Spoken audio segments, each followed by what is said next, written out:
Hi everyone, and welcome to Stitchy's World.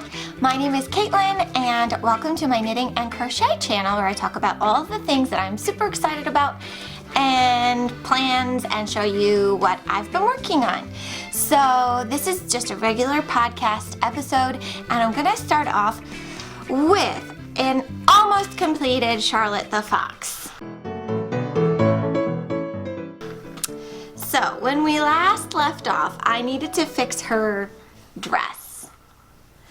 So her dress is just about complete. So I'm gonna give you a better look, but this is the outfit all put together for Charlotte. Now Charlotte, if you're new here, is knit from this Knitted Animal Friends book by Louise Crowther. It's one of my favorites. I made several of the animals. So let's take a closer look at this dress, especially the bind off. So this is the Picot bind off. My cat's trying to get in the cupboards. Mojo, stop it! Mojo! Stop it! Can't help himself. So this is the dress that has the Picot edge bind off that I miscalculated my yarn usage on. So what I ended up doing was, just like I thought I needed to do, is go back and start the cast off about 4 rows earlier than I had originally planned because I was running out of yarn. So this is the finished edge, and I actually think it's really cute. Now none of this is blocked. It actually looks a little bit like a lampshade from this angle, but none of this is blocked. It's acrylic yarn, and typically I don't block anything that I do for these animal friends, but I could. So this is the dress now, and the edge is made by knitting. You're casting off, but you're doing it by picking up on the underside. And I had a little bit of trouble at first determining which was the correct purl bump to go into, but then I just kind of said, you know what, if it's not exactly the right stitch, whatever, it's on the inside of the dress, so if it kind of meanders a little bit, but I actually think I got it pretty well on the nose. Wow, do you ever just like sit back and you're like, wow, I'm impressed with myself. That actually worked out pretty good.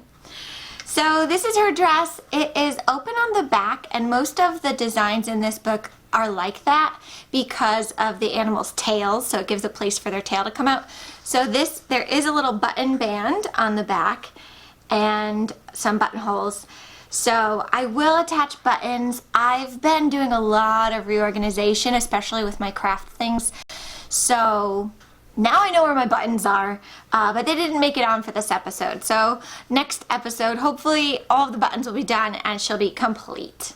So I'm really happy with the way this edge came out. I will try to remember it, and it might be something cute that could go on another one of these animals, or actually that would be a cute cuff, wouldn't it, for like a fingerless mitt. That's a really cute detail. So just an idea. All right, Charlotte, step aside. Oh, don't step too far, Charlotte. So this is supposed to be the finished objects section, but since we're talking about Charlotte, I need to talk about her underwear. So these are Charlotte's underwear. I did not weave in the ends yet, but they have a little lace detail on the sides. I sometimes skip this part of the pattern, but since she had such a short little dress, I didn't want her to be immodest, so here's her undies, and let's put them on her off camera, of course. Hopefully it fits. I haven't tried these on her. And once again, I haven't done the buttons, which you might be able to tell. Because everything does get like attached with the buttons, everything's pretty forgiving as far as size goes, but I don't think I'm too far off.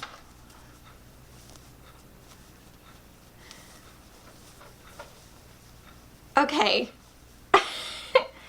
They do look a little odd when it's the only thing she's wearing, but I think if we put her dress on her again, it'll all tied together. Oh my goodness. I probably could have done these in a different color too. Maybe I should have done, well no, I ran out of the yellow. That was the whole point. But I think an off-white might have been a little bit nicer because the white is so close to the same white that her belly is, you kind of lose it. Let's see. Yeah, so now she can go play with her friends out in the yard and not be concerned about her skirt going up. Oop, let me get her tail out of the right spot. And then, like I said, I will do the buttons for next time. And there's gonna be cats appearing in this video, I'm pretty sure. Moira, she's checking out the light because I'm in a new spot and this is like, no! Okay. Because I'm in a new spot. They're investigating. Like I said, things have moved around and I'm reorganizing, so they're a little on edge. And her coat. She's really cute. I really think that this is one of the projects, not just the fox, but these knitted animal friends that bring me the most joy. And her little bag, which I did put a button on, but I think that was there last time. Put her little arm through. So she is just about ready to go. Just gotta weave in some ends and attach some buttons and there she is. Let me see if I can put her on the shelf behind me. Alright, so once again that was the Knitted Animal Friends by Louise Crowther. I'm a huge fan of her patterns. I'm just about ready to start looking for another one to make. I have made, I think, 5 of them. Let's see, I did the rabbit, the fox, the cat, the dog, an owl, and the mouse, and the horse. Okay, I've done 7 so far. I also have her second book, which I may have already shown on my channel, but it's been a minute, and this is the Knitted Wild Animal Friends. So this is another option if you're interested in getting into Louise Crowther's patterns. Oh my god, the koala! I also have a different camera set up this week, so hopefully sound and visual is working. If not, I'll make adjustments. This is all very new to me. Little zebra. I really want to make the monkey. I'm pretty sure that's going to be my next project from here. I like to always have an animal friend going. James the bear. Look how dapper he is.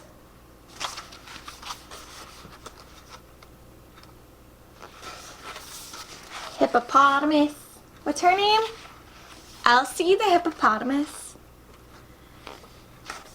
Mia the panda. So, highly recommend these if you enjoy knitting, and these patterns are sewn up, so you do have to get used to sewing up and finishing. They're made flat.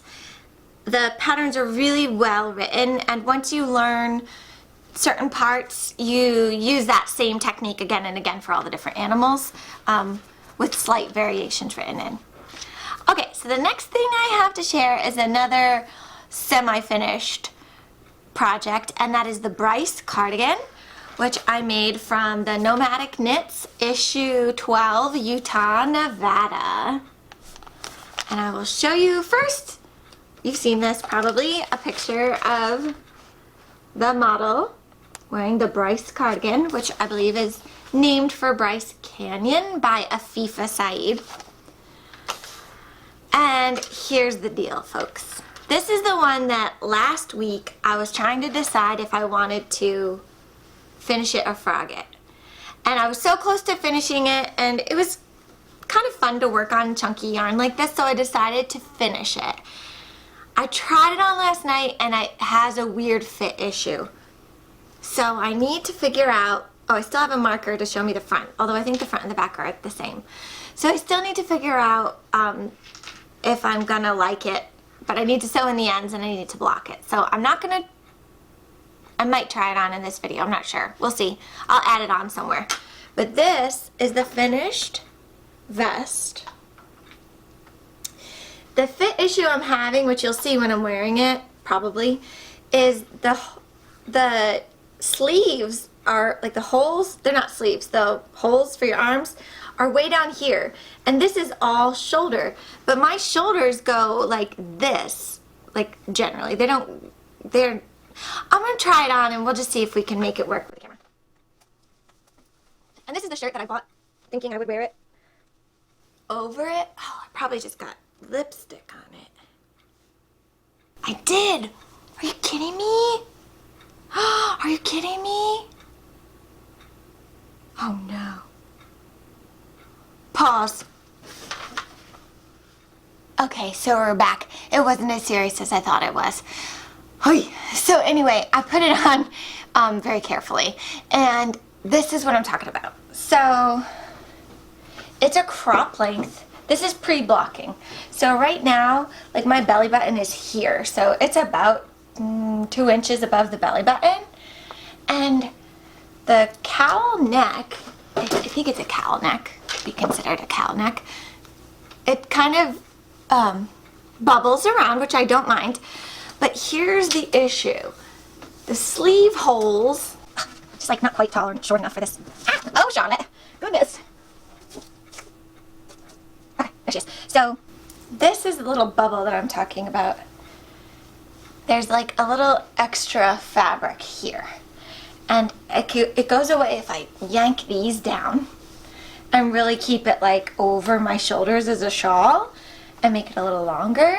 I think that would be good. The only thing is, like, as soon as I lift my arms, I'm gonna get that bubble again. So I'm hoping that if I can block it and really concentrate on pulling this out to give me more room in the shoulders, I'm gonna be happy. Hopefully I'm gonna be happy. I don't know, I was mostly concerned about the lack of drape with this, but it being like a piece that you wear over something else, I don't know if that I need the drape. Like, it's kind of more, I don't know. It almost feels like a breastplate of like armor. That's wool for you. This is like some really serious wool. So anyway, I think it came out really cute. This is wearing it with obviously the stockinette side out, but I could also wear it the other way, which I will do. I'm gonna make sure I don't get my lipstick on it, so give me 1 second. Okay, so this is the alternate way to wear it, where you do the reverse stockinette side out. This is how the model is wearing hers in the picture, and it's on both sides, the motif. The motif is on both sides, in case you couldn't hear that, since I was facing the bookshelf. But I'm trying to, you know what, there's just so much to find out from blocking it, and I know my mom suggested I block it before today's episode, but I ran out of time. And I didn't want to try on a damp wool vest, so maybe tomorrow, if it's dry, I'll try to add a little clip of it after blocking. I'm gonna block it right after I finish filming. I was trying to get like the daylight, but there's not much daylight. So anyway, give me 1 second, I'm gonna pop out of this. Hopefully I didn't bump the camera around too much in the whole process of that. So that's the Bryce cardigan, but we'll see, and if I can make it work, I'll make it work, and if I can't, then at least I know for sure, where if I had just frogged it, I wouldn't know. So that's the Bryce cardigan.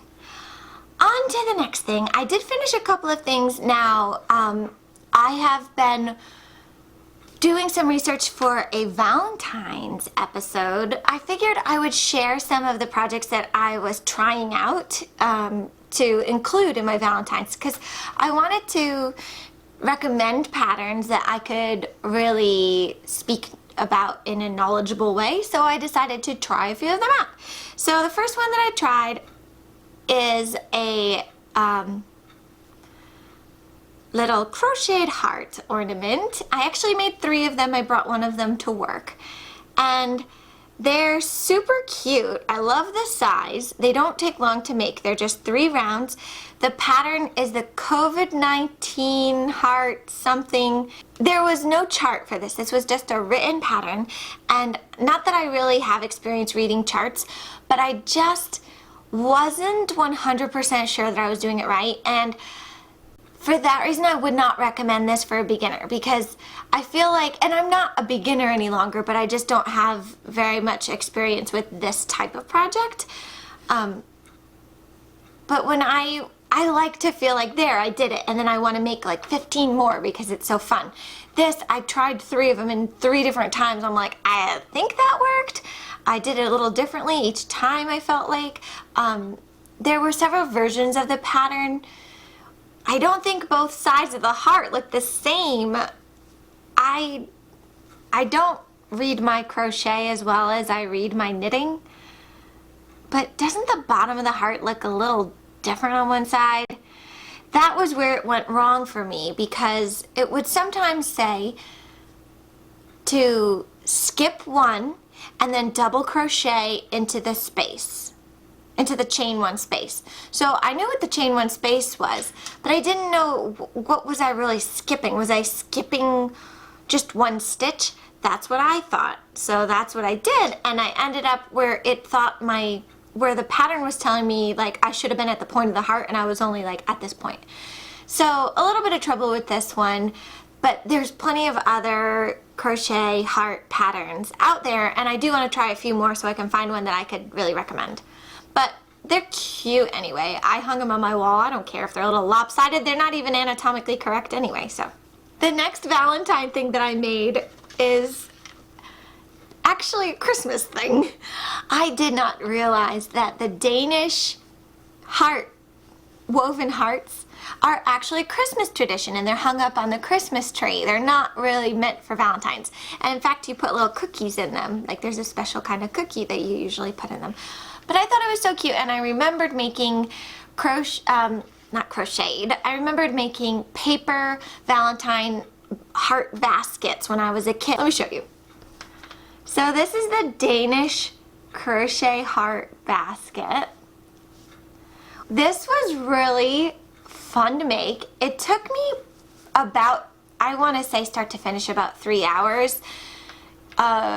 Not just crocheting it, but also I did a little bit of finishing, where when you're done, you'll have a space here and a space on the other side.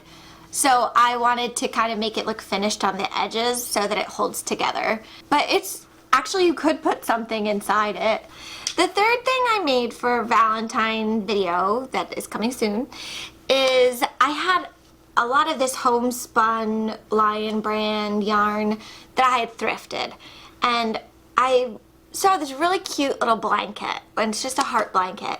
So I decided I had 2 colors, so I might as well knit one. So I did the lap blanket, but this is what I made. It's cozy. I have been using it on my computer chair because my computer chair is like fake leather, and when you sit on it, it's cold. So I put this on there so it's warm. And the pattern originally has you doing a heart with carrying the floats along the back, and I just thought that is a little bit cumbersome. It just didn't seem blankety, like a blankety thing to do. So I decided to use an intarsia style, where I didn't exactly have a bobbin of different colors, but I had different balls of colors so that I didn't have to carry it around. So I'll show you a little bit closer on the back side of it.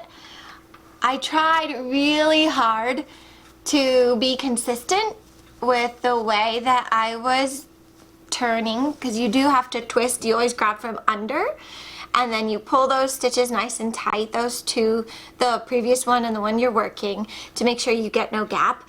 I watched a really fabulous tutorial on this, so it's cute and it's just big enough for my lap, so I like it. Okay, so this final Valentine's thing is my absolute favorite, and this is Jojo the Mailman Rabbit, and it is by Octopus Crochet. Be prepared for cuteness. Jojo has a little letter for you in his mailbag. He was super easy to put together. I had never tried Octopus Crochet's patterns before, but it was a free pattern on her website. I like certain pattern designers. I like to go back to them again and again because I like the way their patterns are written. I kind of understand what to expect. But every once in a while, I'll pick up a new pattern designer and I'll learn something new that's like mind-blowing. It's like, why doesn't everybody know this? Why is this not common knowledge? And in this case, it was the jogless color change. Now, I've seen things on how to change colors where they say cats are doing something. Finish your color. No, you don't finish the previous color stitch all the way. You stop one step before pulling all your yarn through. So say you have, say you're doing a single crochet, you pull it through the first loop, then you've got 2 remaining loops, and then you pull the new color through those 2 remaining loops. She does it a little bit differently. So she'll do that, then she'll slip stitch the next stitch in your new color. Then she chains 1 and then does a single crochet into the next stitch so that you're not getting as big of a jump up to your new color. And it's a subtle thing, but I think it's pretty good. So you can see where I changed. I don't know how focusing's gonna work this close. Hopefully it's focusing on the rabbit. So right here is where I did that change. Also on the arms were so small though you can't really see, I don't think. So that's something new I learned with this pattern, and also there's some embroidery on the letter, and I hope you can tell that that little red blob up there is supposed to be a heart. And that's something that I learned how to embroider a heart, which it's really simple. It's basically 3 places that you go in with your needle. And yeah, so that's that. I changed it up just a tiny bit. The letter was just supposed to be 1 piece, but I crocheted a second little white rectangle and crocheted slip stitched around the outside so that you couldn't see the backs of my embroidery stitches because they were kind of messy looking. And then there's the little heart on Jojo's hat that is crocheted also. Everything here is crocheted. I gotta sneeze. Oh my gosh, hold on. Yeah.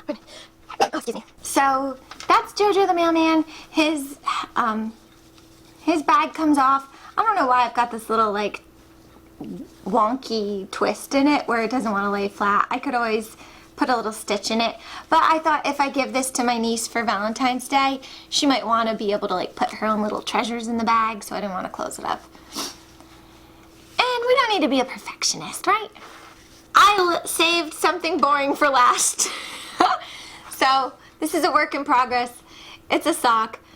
I had another sock tragedy where I had this mixed in with something else I was working on and it pulled out one of the needles and it's all weird and stuff. But I have this cute little needle keeper for my socks, which I found again after I refound it. So I really need to get to work because my dad's birthday was yesterday, 2 days ago. So by the next time I see him, I want to have this finished. And right now I'm decreasing from the gusset to get back to the foot. And this is sock number 1. So I will use this as my lunchtime knitting. I feel like that's all the stuff I have to show you for today. My recipe of the week is lemon spinach spaghetti. And I made it last night and it's not got too many things that you have to go outside of your pantry for besides lemon and spinach, but it calls for coconut milk, lemon juice, lemon zest, crushed red pepper, black pepper, vegetable stock, and onion and garlic and spaghetti. So I made this last night, and I have been going to the gym, so I didn't need to, but I desired chicken in it. So I had some frozen grilled chicken that just had to be reheated or heated up. So I mixed that in, and it was really delicious, and I'm gonna eat that in a minute. For the books I'm reading, I haven't finished anything since the last time we spoke, but that's because I'm listening to a really long book. It's 30 hours long, but I'm enjoying it so much. It's Stephen King's 11/22/63, and this is the story of, well, we'll call him Jake, or you can call him George because he goes by both names, but he goes back in time through a rabbit hole to try to stop the assassination of John F. Kennedy. So that's the date. 11/22/63 is the date that Kennedy was assassinated. It has been surprising for me because I don't usually read too many Stephen King books. In fact, this might be my first Stephen King book, and I expected it to be more horrific. There are things in there that are just like horrible, but it's not horror. Anyway, I'm almost done with that book. Things are getting really tense, so I'll probably put that back on when I get to some knitting. I don't have much else to say, so I guess I will bid you well. And thank you for watching this video. If you enjoyed it, please give it a thumbs up. And feel free to subscribe to my channel. I would love for you to come along on the ride. Hopefully things keep improving here. We'll see. But I'm enjoying what I'm doing, so that's what matters. And hopefully you're enjoying watching. If not, then don't feel like you have to keep watching. Nobody really says that on YouTube, do they? Anyway, bye.